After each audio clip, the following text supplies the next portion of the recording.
Previously in court, entered pleas of true and a motion to revoke your unadjudicated probation. Counts 1, 2, 3, 4, 5, and 6. You pled true to all of those counts. You're on probation. The second-degree felony offense of theft of property with previous convictions with findings that prior offenses were true. You were placed on that probation January 24th of 2024.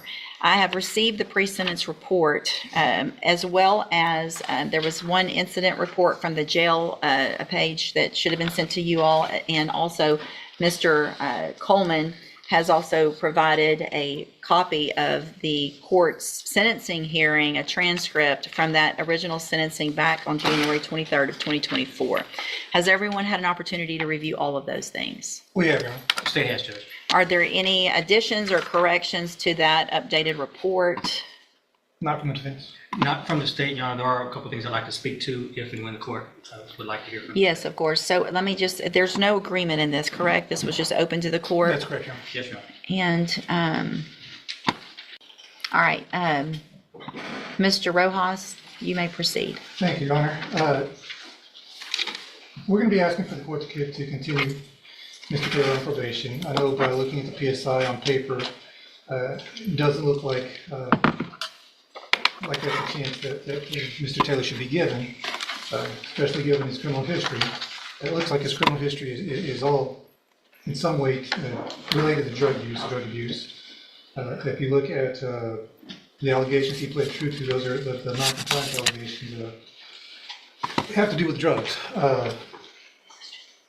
And the reason for not complying with the JCDI program,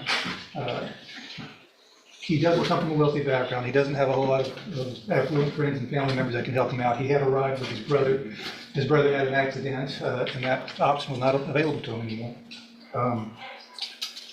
He indicates to me that he does want help getting off of the drugs, and I'm sure that when Mr. Coleman has a chance to speak, he's going to point out the comments made by the court to this defendant about not wanting to hear about needing more help with drugs or any relapses. I really don't, because here's the thing, Mr. Johnson.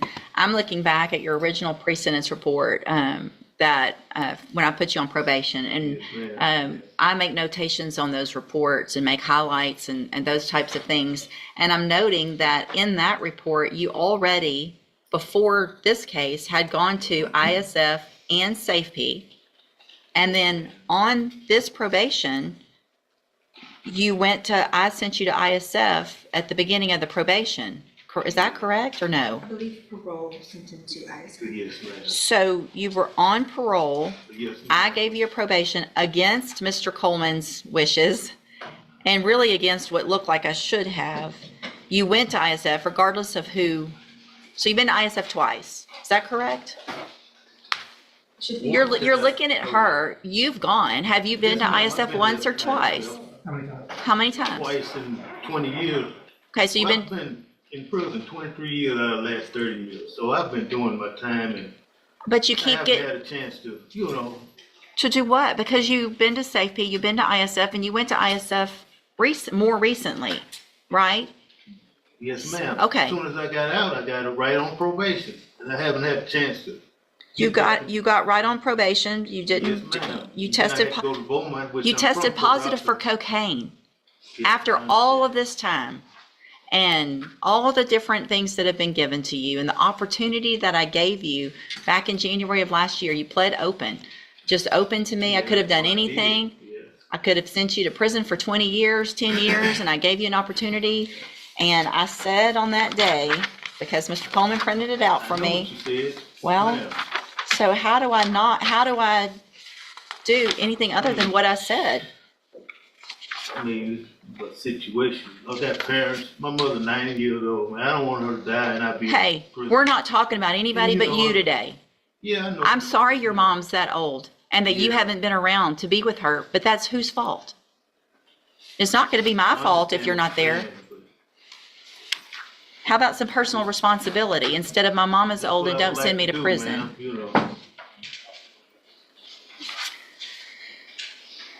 Judge, what I was saying about this. Go ahead. He was warned about not coming back, and the court didn't want to hear about a relapse, but I don't know that this is really a relapse. He never really got the help. On this most recent term of probation with the JCDI, And if transportation is gonna be a problem, I know he's already been to SAFEP, Judge, but it would be a relapse portion of SAFEP would be appropriate, or a whole new term. Hold on. So if I'm reading this, I want to know when he went to ISF this last time. Parole sent him when, because the way I'm reading is you were released from ISF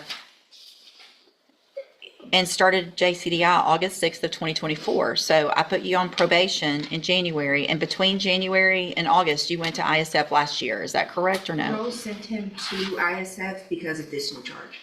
Okay. So when was that? He was in custody in Jefferson County, Mm-hmm. and then from custody. Went straight there. parole, So I placed you on probation. You never got out. You went and got help at ISF. Okay. All right. Anything else?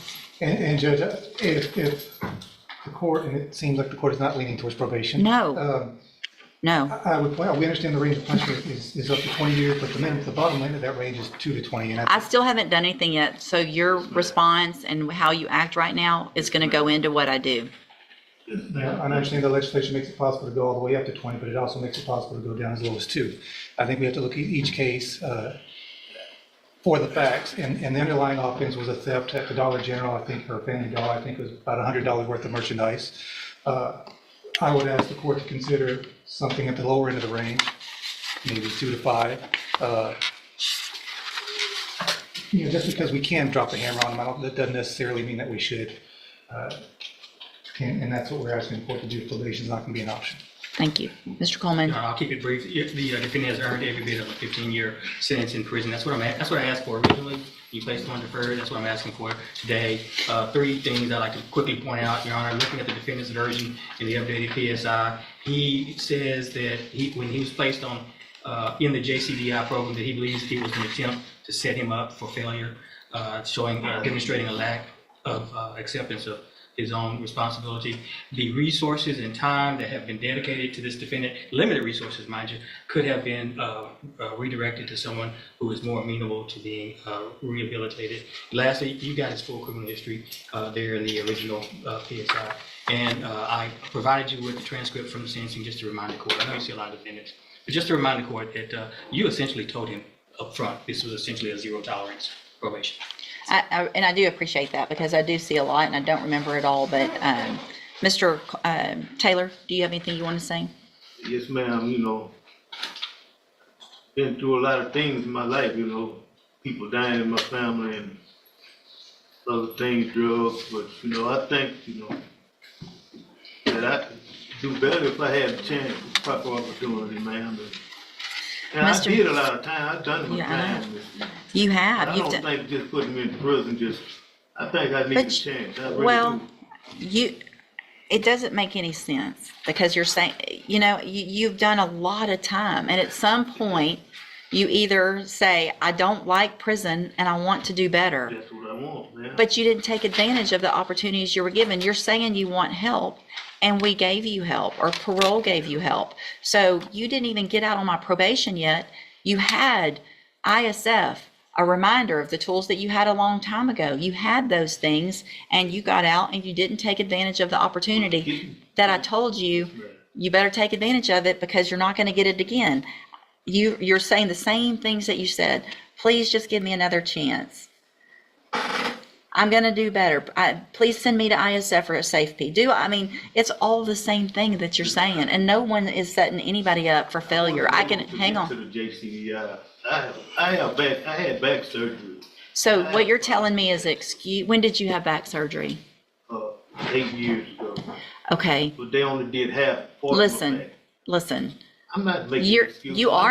If you're throwing out to me that you had back surgery 8 years ago, then you are digging for everything you possibly can, and we're done with all that. I'm going to find that you previously. What we just witnessed was the end of a very long road for Mr. Taylor, a road paved with second chances, broken promises, and a justice system that finally said, enough is enough. This was a probation revocation hearing in a Texas courtroom, and by the time the gavel came down, there was no more room for mercy.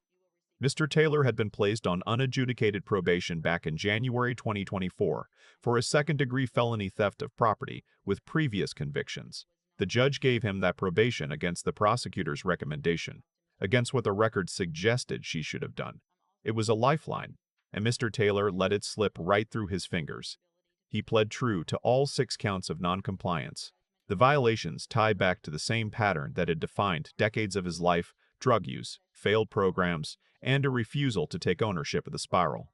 He had been through ISF twice. He had been through ASF twice. He spent 23 of the last 30 years behind bars, and still, when freedom came knocking, cocaine answered the door instead. His defense attorney pushed for leniency, argued the underlying offense was just a $100 theft from a family dollar, asked for 2 to 5 years at the low end. But the prosecutor came back swinging, calling for 15, reminding the court this was a zero-tolerance probation from the start. The judge landed at 12 years in the Texas Department of Corrections. And when Mr. Taylor showed disrespect on his way out, she reminded him she still had jurisdiction and the power to add more. This case is a stark reminder that the justice system can only extend so many hands before it closes its fist. Accountability is not optional. Opportunity is not infinite, and when you burn every bridge the court builds for you, don't be surprised when there's nowhere left to stand. If you found this case as eye-opening as we did, hit that like button, drop your thoughts in the comments, and subscribe for more real courtroom breakdowns, because justice never gets old.